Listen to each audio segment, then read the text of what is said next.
Magandang umaga, ngayon po ay araw ng Sabado, March 30, 2024. Narito po muli ang update sa lagay ng panahon. Ayon sa Pag-asa, easterlies, umainit na hangin na nagmumula sa dagat Pasipiko ang nakakaapekto sa eastern section ng ating bansa.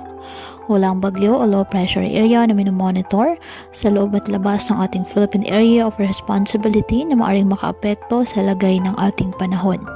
Wala ring gale warning na kataasan ng baybayin ng karagatan kung kaya malaya pa rin makapamalaot ang ating mga kababayang mangingisda at may maliliit na sasakyang pandagat.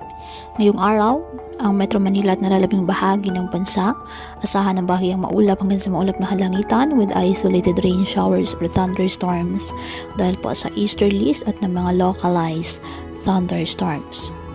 Kaya patuloy pa rin po natin na pinag-iingat ang ating mga kababayan sa banta pa rin po ng mga pagbaha o pagguho ng lupa, lalo na kapag may malalakas na mga pag-ulan na pwedeng dulot ng mga thunderstorms.